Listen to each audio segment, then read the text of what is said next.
नाव आहे सतीश सोनवणे. मी आज तुम्हाला शिवाजी महाराजांच्या बद्दल 2-3 शब्द सांगत आहे. ते तुम्ही शांत चित्ताने ऐकावे अशी माझी नम्र विनंती. आज 19 फेब्रुवारी शिवाजी महाराजांचा जन्मदिवस.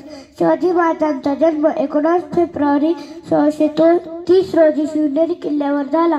शिवाजी महाराजांचे आईचे नाव जिजाबाई असे होते व वडिलांचे नाव शहाजीराजे भोसले असे होते. जाणता शिवाजी राजा माझा एकच असा होऊन गेला. जाणता शिवाजी राजा माझा एकच असा होऊन गेला.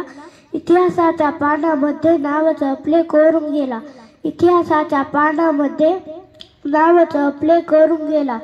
जो आला नव्हता त्याला आणला होता. जो मेला नव्हता त्याला मारला होता. 32 दातांचा बोकड आपल्या राजानेच फाडला होता. 32 दातांचा बोकड आपल्या राजानेच फाडला होता. प्रतिपतंद्र लेखे व वर्धिष नोविश व वंदिजा शाह शुर शिवसैश्या मुद्रा भद्रा या राज्याते.